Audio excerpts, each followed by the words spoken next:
ವಿದ್ಯಾರ್ಥಿಗಳು ಅಂಕ ಗಳಿಕೆಯ ಯಂತ್ರಗಳಲ್ಲ, ಶಾಲಾ ಕಾಲೇಜುಗಳು ಮಾರ್ಕ್ಸ್ ಮಾರಾಟ ಕೇಂದ್ರಗಳೂ ಅಲ್ಲ. ಪಿಯು ಉಪನಿರ್ದೇಶಕ ಎಚ್. ಸುಬ್ರಹ್ಮಣ್ಯ. ವಿದ್ಯಾರ್ಥಿಗಳು ಅಂಕ ಗಳಿಕೆಯ ಯಂತ್ರಗಳಲ್ಲ, ಶಾಲಾ ಕಾಲೇಜುಗಳು ಮಾರ್ಕ್ಸ್ ಮಾರಾಟ ಕೇಂದ್ರಗಳು ಅಲ್ಲ. ಶಿಕ್ಷಕರು ವಿದ್ಯಾರ್ಥಿಗಳ ಸರ್ವಾಂಗೀಣ ಪ್ರಗತಿಗೆ ಪೂರಕವಾಗುವಂತೆ ಬೋಧನೆ ಮಾಡಬೇಕು ಎಂದು ಪಿಯು ಉಪನಿರ್ದೇಶಕ ಎಚ್. ಸುಬ್ರಹ್ಮಣ್ಯ ಹೇಳಿದರು. ನಗರದ ರಂಗಮಂದಿರದಲ್ಲಿ ನಡೆದ ಗೋಕುಲ ವಿದ್ಯಾಸಂಸ್ಥೆಯ 35ನೇ ವಾರ್ಷಿಕೋತ್ಸವ ಉದ್ಘಾಟಿಸಿ ಮಾತನಾಡಿ, ಇಂದಿನ ತಾಂತ್ರಿಕ ಯುಗದಲ್ಲಿ ಅಂಕ ಗಳಿಕೆ ಜೊತೆಗೆ ಮಾನವೀಯ ಮೌಲ್ಯ, ನೈತಿಕತೆಯನ್ನ ಮಕ್ಕಳು ಮೈಗೂಡಿಸಿಕೊಳ್ಳಬೇಕೆಂದರು. ಮೆಡಿಕಲ್ ಕಾಲೇಜ್ ಉಪನ್ಯಾಸಕ ಡಾ ಎಚ್. ಎ. ಗಗನ್ ಕುಮಾರ್ ಮಾತನಾಡಿ, ಮಕ್ಕಳು ಶಿಕ್ಷಣದ ಜೊತೆಗೆ ಕೌಶಲ್ಯ ಕಲಿಕೆಗೂ ಒತ್ತು ನೀಡಿದಲ್ಲಿ ಮಾತ್ರ ಸ್ಪರ್ಧಾತ್ಮಕ ಪ್ರಪಂಚವನ್ನು ಸಕಾರಾತ್ಮಕವಾಗಿ ಎದುರಿಸಬಹುದೆಂದು ತಿಳಿಸಿದರಲ್ಲದೆ, 35 ವರ್ಷದಿಂದ ಶಿಕ್ಷಣ ಸೇವೆ ಮಾಡುತ್ತಿರುವ ಗೋಕುಲ ವಿದ್ಯಾಸಂಸ್ಥೆ ಮಕ್ಕಳು ಸಮಾಜದ ಎಲ್ಲ ಕ್ಷೇತ್ರಗಳಲ್ಲಿ ತಮ್ಮದೇ ಆದ ಛಾಪು ಮೂಡಿಸಿದ್ದಾರೆಂದು ಶ್ಲಾಘಿಸಿದರು.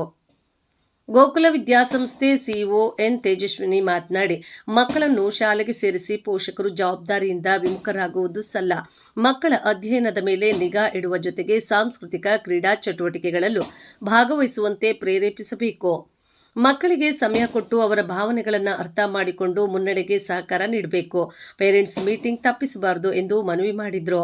Gokula PU college principal Narasimhamurthy ಮಾತನಾಡಿ, ಸಂಸ್ಥೆ ಮಕ್ಕಳ ಜೊತೆಗೆ ನೌಕರರಿಗೂ ಬದುಕು ಕಟ್ಟಿಕೊಡುವ ಮೂಲಕ ಸಾರ್ಥಕ ಸೇವೆ ಸಲ್ಲಿಸುತ್ತಿದೆ ಎಂದು ಸ್ಮರಿಸಿದರು. ಪ್ರತಿಭಾ ಪುರಸ್ಕಾರ ಮತ್ತು ಕ್ರೀಡಾ ವಿಜೇತರಿಗೆ ಬಹುಮಾನ ವಿತರಣೆ ನಡೆಯಿತು. ಮಕ್ಕಳು ಸಾಂಸ್ಕೃತಿಕ ಕಾರ್ಯಕ್ರಮ ನಡೆಸಿಕೊಟ್ರು. ಮುಖ್ಯೋಪಾಧ್ಯಾಯಿನಿ ಜಿ. ಗೀತಾ, ಉಪನ್ಯಾಸಕ ಎ. ಗಂಗೂಜಿರಾವ್, ಶಿಕ್ಷಕರಾದ ಅರ್ಚನಾ, ಸೋಫಿಯಾ, ಶರೀಫ್ ಹಾಜರಿದ್ದರು. Today we are celebrating a memorable day, that is annual day. Annual day ನಾವು ಮತ್ತೊಂದು ಹೆಸರಲ್ಲೂ ಕೂಡ ಕರಿಬಹುದು, ಅಚೀವ್ಮೆಂಟ್ ಡೇ ಅಂತ. ಹೌದಾ ಅಲ್ವಾ? ಕರೆಕ್ಟ್ ಅಲ್ವಾ? ಯಾಕೆ ಅಚೀವ್ಮೆಂಟ್ ಡೇ ಅಂತ ಕೂಡ ಕರಿಬಹುದು? ಇವಾಗ ಆನ್ಯುವಲ್ ಡೇ ಅಂದ್ರೆ ವರ್ಷದಿಂದ ನಿಮ್ಮ ಅಕಾಡೆಮಿಕ್ಸ್ ಇಯರ್ ಅಲ್ಲಿ ಏನೆಲ್ಲ ಕಂಪ್ಲೀಟ್ ಆಗಿ ಮಾಡಿದಿರೋ ಅದಕ್ಕೋಸ್ಕರ ಅದನ್ನ ಗುರುತಿಸಿ ನಿಮ್ಮಲ್ಲಿರುವಂತಹ ಟ್ಯಾಲೆಂಟ್, ನಿಮ್ಮಲ್ಲಿರುವಂತಹ ಹಾರ್ಡ್ ವರ್ಕ್, ನಿಮ್ಮ ಅಚೀವ್ ಬೇರೆ ಬೇರೆ ಡಿಪಾರ್ಟ್ಮೆಂಟ್ ಅಲ್ಲಿ ಐಎಸ್ ಬಂದಿರುವಂತಹ ವಿದ್ಯಾರ್ಥಿಗಳಿಗೆ ನಾವು ಪ್ರೈಸಸ್ ನ ಡಿಸ್ಟ್ರಿಬ್ಯೂಟ್ ಮಾಡಿದ್ವಿ. ಅವಾಗ ಅವ್ರ ಪೇರೆಂಟ್ಸ್ ಅಲ್ಲಿ ಆಗುವಂತಹ ಫೀಲಿಂಗ್ ಇದೆ ಅಲ್ವಾ, ಅದನ್ನ ನಾವು ಎಷ್ಟೇ ದುಡ್ಡು ಕೊಟ್ರು ಇಲ್ಲ ಎಷ್ಟೇ ದೊಡ್ಡ ಗಿಫ್ಟ್ ಕೊಟ್ರು, ಒಂದು ಸಾಲು ಹಾಕಿದ್ರು ಅದನ್ನ ಅವರಲ್ಲಿ ತಂದ್ಕೊಡಕ್ಕಾಗಲ್ಲ. ಅಷ್ಟು ಸಂತೋಷ ಅವ್ರ ಕಣ್ಣಲ್ಲಿ ನೋಡ್ಬೋದು. ಅದೇ ರೀತಿ ಸುಬ್ರಹ್ಮಣ್ಯಂ ಸರ್ ಹೇಳ್ತಾ ಇದ್ರು ನೋಡಿ, ಈ ಗೋಕುಲ್ ಇನ್ಸ್ಟಿಟ್ಯೂಷನ್ ಅನ್ನೋದು ಬರೀ 1 ವರ್ಷ 2 ವರ್ಷ 3 ವರ್ಷದಿಂದ ಸ್ಟಾರ್ಟ್ ಮಾಡಿಲ್ಲ, 34 ಇಯರ್ಸ್ ಕಂಪ್ಲೀಟ್ ಮಾಡಿ ಇವಾಗ 35 ಇಯರ್ ಸಕ್ಸಸ್ ಮುಂದೆ ಅಡಿ ಹೆಜ್ಜೆ ಇಟ್ಟಿದ್ದೀರಿ. ಅದಕ್ಕೆಲ್ಲದಕ್ಕೂ ಈ ದಿನದ ಕಾಲೇಜು ಶಾಲಾ ವಾರ್ಷಿಕೋತ್ಸವ ಸಮಾರಂಭಕ್ಕೆ ವೇದಿಕೆಯನ್ನು ಅಲಂಕರಿಸಿ ನಮ್ಮನ್ನೆಲ್ಲ ಇಲ್ಲಿ ಉದ್ದೇಶಿಸಿ ಮಾತನಾಡಲು ಬರುತ್ತದೆ. ಮನುಷ್ಯನ ಆರೋಗ್ಯಕ್ಕೆ ಎಷ್ಟು ಅಗತ್ಯವಾದುದು ಮತ್ತು ಅದರ ಒಂದು ಪ್ರಾಮುಖ್ಯತೆಯನ್ನು ತಿಳಿಸಲಾಯಿತು. ಆಗಸ್ಟ್ ಮತ್ತು ಸೆಪ್ಟೆಂಬರ್ ತಿಂಗಳಲ್ಲಿ ತಾಲೂಕು ಮಟ್ಟದ ಕ್ರೀಡಾಕೂಟದಲ್ಲಿ ವಿವಿಧ ಕ್ರೀಡೆಗಳಲ್ಲಿ ವಿದ್ಯಾರ್ಥಿಗಳು ಭಾಗವಹಿಸಿದ್ದು ವಿಜೇತರು ಸಹ ಆಗಿರುತ್ತಾರೆ. ಆ ಪಟ್ಟಿ ಈ ರೀತಿ ಇದೆ. ಕಬಡ್ಡಿ ವಿಭಾಗದಲ್ಲಿ ಬಾಲಕಿಯರು ದ್ವಿತೀಯ ಸ್ಥಾನವನ್ನು ಪಡೆದಿರುತ್ತಾರೆ. ಚಪ್ಪಾಳೆ ಬರಲಿ ಈ ಕಡೆಯಿಂದ. ಈ ಒಂದು ನಿಮ್ಮ ಗೋಕುಲ ವಿದ್ಯಾಸಂಸ್ಥೆಯಿಂದ ನಡೀತಾ ಇರ್ತಕ್ಕಂಥದ್ದು ಒಂದು ಹೆಮ್ಮೆಯ ಸಂಗತಿ. ಈ ಒಂದು ಸಮಾರಂಭದಲ್ಲಿ ಬಹುತೇಕ ಎಲ್ಲ ಪೋಷಕ ವರ್ಗದವರು ಬಂದಿದ್ದೀರ. ಈಗಾಗಲೇ ನೀವು ನೋಡಿದ್ದೀರಿ ಏನು ನಿಮ್ಮ ಮಕ್ಕಳ ಸಾಧನೆ.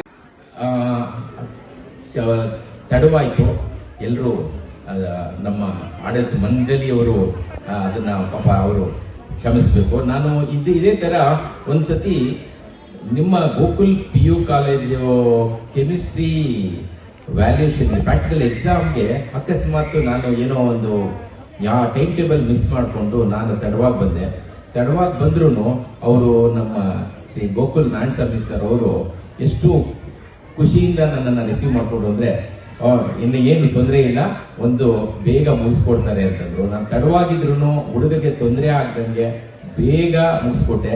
ಅದೇ ತರ ಇವತ್ತು ನಾನು ತಡವಾಗಿ ಬಂದೆ. ಅದಕ್ಕೆ ನಾನು ಕಾರಣ ಏನು ಅಂತಂದ್ರೆ, ನಮ್ಮ ಕಾಲೇಜು ವಾರ್ಷಿಕ ಫಂಕ್ಷನ್ ನಾಳೆ ಇದೆ. ಆ MLA ಅವ್ರನ್ನ ಕಾಣಬೇಕು ಅಂತ ಅಂದ್ಬಿಟ್ಟು ಸ್ವಲ್ಪ ಲೇಟ್ ಆಯ್ತು. ಈಗ ಇವತ್ತು ನಮ್ಮ ಗೋಕುಲ್ ನಾರಾಯಣಸ್ವಾಮಿ ಸರ್ ಅವರು ಇವತ್ತು ಫಂಕ್ಷನ್ ಅಲ್ಲಿ ಇದ್ದಿದ್ರೆ ಅವ್ರು ತುಂಬಾ ನನಗೂ ಸಂತೋಷ ಆಗ್ತಾ ಇತ್ತು. ಆದ್ರೆ ಪಾಪ ಅವರ ಅನಾರೋಗ್ಯದ ಕಾರಣ ಅವರು ಇವತ್ತು ಬಂದಿಲ್ಲ. ಅವರ ಅನುಪಸ್ಥಿತಿಯಲ್ಲಿ ಅವರ ಮಗಳು ಇಲ್ಲಿ ತುಂಬಾ ಪ್ರೋಗ್ರಾಮ್ ಚೆನ್ನಾಗಿ ನಡೆಸ್ಕೊಂಡು ಹೋಗ್ತಾ ಇದ್ದಾರೆ. ಈ ಗೋಕುಲ್ ವಿದ್ಯಾಸಂಸ್ಥೆ ಇವತ್ತೆಲ್ಲ ಅವರು MBA ಪ್ರೋಗ್ರಾಮ್ ಮಾಡಿದ್ರು. ಆಮೇಲೆ ಅದಕ್ಕೂ ನಾನು ಬಂದಿದ್ದೆ. ಜೊತೆಗೆ ಅವರು ಈ ಬೇರೆ ಬೇರೆ ಪ್ಯಾರಾಮೆಡಿಕಲ್ ಕೋರ್ಸು, PU ಎಲ್ಲಾನು ಅಂದ್ರೆ ಈ ಚಿಕ್ಕತಿರ್ತಿಯಲ್ಲಿ ಎಲ್ಲ ಕಡೆನೂ ತುಂಬಾ ಉತ್ತಮವಾಗಿ ಎಜುಕೇಶನ್ ಕೊಟ್ಟು ಅವರು ಒಳ್ಳೆ ಸೇವೆ ಕೊಡ್ತಾ ಇದ್ದಾರೆ. ಅವ್ರಿಗೆ ತುಂಬಾ ಧನ್ಯವಾದಗಳು. ಗೋಕುಲ್ ನಾರಾಯಣಸ್ವಾಮಿ ಅವರಿಗೆ ಧನ್ಯವಾದಗಳು, ಅಭಿನಂದನೆಗಳು. ಆಮೇಲೆ ನಾನೇನು ಈಗ ಒಂದು 2-3 ಡೇಸ್ ನಾನು ಒಂದು ಪ್ರಭಾರಿ ಉಪನಿರ್ದೇಶಕರಾಗಿ ಕೆಲಸ ಮಾಡ್ತಾ ಇದ್ದೇನೆ. ಶ್ರೀಕಾಂತ್ ಸರ್ ಅವ್ರು ಹೇಳಿದೆ ಏನು. ನಮಸ್ತೆ ಎಲ್ಲರಿಗೂ. ಇವತ್ತು ನಮ್ಮ annual day, Shri Gokula group of institution annual day ನ ಸೆಲೆಬ್ರೇಟ್ ಮಾಡ್ತಾ ಇದ್ದೀರಿ. ನಮ್ದು 35 ವರ್ಷದಿಂದ ನಮ್ಮ ವಿದ್ಯಾಸಂಸ್ಥೆಗಳನ್ನ ನಡೆಸ್ತಾ ಇದ್ದೀರಿ. ಪ್ರತಿ ವರ್ಷ ಕೂಡ ಆನ್ಯುಯಲ್ ಡೇ ಅನ್ನೋದು ಮಾಡ್ತೀರಿ. ಅದೇ ರೀತಿ ಈ ದಿನ ಕೂಡ ಆನ್ಯುಯಲ್ ಡೇ ಮಾಡಿದ್ದೀರಿ. ನಮ್ಮ ಏಮ್ ಬಂದು ಬರೀ ಎಜುಕೇಶನ್ ಅಲ್ಲ, overall development of student is very important. Education ಜೊತೆಗೆ skills, extra curricular activities, sports ಎಲ್ಲದನ್ನು ನಾವು ಕಾನ್ಸಂಟ್ರೇಟ್ ಮಾಡ್ತಾ ಇದ್ದೀವಿ. ಎಲ್ಲ ಜನತೆಗೆ ಥ್ಯಾಂಕ್ ಯು ಸೋ ಮಚ್. ನಮಗೆ ಇಷ್ಟು ಟ್ರಸ್ಟ್ ಮತ್ತೆ ನಂಬಿಕೆ ಇಟ್ಟು ನಮ್ಮ ಸ್ಕೂಲ್ಗೆ ಅಡ್ಮಿಷನ್ಸ್ ಕೊಡ್ತಾ ಇರೋದಕ್ಕೆ ಥ್ಯಾಂಕ್ ಯು. ನಮಸ್ಕಾರ. ನಾವೆಲ್ಲ ಇಲ್ಲಿ ಅನುದಾನಿತ ನೌಕರರಿದ್ದೇವೆ. ನಮಗೆ ಪದವಿ ಪೂರ್ವ ಶಿಕ್ಷಣ ಇಲಾಖೆಯಿಂದ 2011ರಲ್ಲಿ ನಮಗೆಲ್ಲ ಒಂದು ಅನುದಾನ ಅಂತ ದೊರೆಯಿತು. ನಾವೆಲ್ಲ 20 ವರ್ಷಕ್ಕೂ ಮೇಲೆ ಈ ಒಂದು ಸಂಸ್ಥೆಗೆ ದುಡಿತಾ ಬಂದಿದ್ದೇವೆ. ನಮಗೆಲ್ಲ ಒಂದು ಬದುಕನ್ನು ಕಟ್ಟಿಕೊಟ್ಟಿದೆ ಈ ಒಂದು ಸಂಸ್ಥೆ. ಈ ಒಂದು ಸಂದರ್ಭದಲ್ಲಿ ನಮ್ಮ ಕಾರ್ಯದರ್ಶಿಯಾದಂತಹ ಶ್ರೀ ವಿ ನಾರಾಯಣಸ್ವಾಮಿ ಸರ್ ಅವರಿಗೆ ಹೃತ್ಪೂರ್ವಕವಾದಂತಹ ಅಭಿನಂದನೆ ನಮ್ಮೆಲ್ಲ ಸ್ಟಾಫ್ ಪರವಾಗಿ ಈ ಕ್ಷಣದಲ್ಲಿ ನಾನು ತಿಳಿಸಕ್ಕೆ ಇಷ್ಟಪಡ್ತೇನೆ. ಹಾಗೆ ಪೋಷಕರಿಗೆ, ನಮ್ಮ ಸಂಸ್ಥೆಯಲ್ಲಿ ಪ್ರತಿ ವರ್ಷನೂ ಸಹ ವಿದ್ಯಾರ್ಥಿಗಳು ಯಾವುದೇ ಒಂದು ಮೋಸ ಇಲ್ಲದೆ ಎಜುಕೇಶನ್ ಪಡ್ಕೊಂಡು ಹೋಗ್ತಾ ಇದ್ದಾರೆ. ಮುಂದೆಯೂ ಸಹ ಅದೇ ಒಂದು ಟ್ರಸ್ಟ್ ಇಂದ ಬಂದು ನಮ್ಮ ಸಂಸ್ಥೆಯಲ್ಲಿ ಈ ಒಂದು ಸಂದರ್ಭದಲ್ಲಿ ತಿಳಿಸಕ್ಕೆ ಇಷ್ಟಪಡ್ತೇನೆ. ಏನಂದ್ರೆ ಈ ಒಂದು ಖಾಸಗಿ ಹಾವಳಿಗಳು ಜಾಸ್ತಿ ಆಗಿದೆ ಎಲ್ಲ ಕಡೆಗೂ. ಹಾಗಾಗಿ ಅನುದಾನಿತ ಹಾಗೂ ಸರ್ಕಾರಿ ಶಾಲೆಗಳು ಉಳಿಬೇಕು ಅಂದ್ರೆ ದಯವಿಟ್ಟು ಪೇರೆಂಟ್ಸ್ ಟ್ರಸ್ಟ್ ಮಾಡಿ ನಮ್ಮ ಶಾಲೆಗಳಿಗೆ ತಂದು ಸೇರಿಸಬೇಕು ತಮ್ಮ ಮಕ್ಕಳನ್ನ.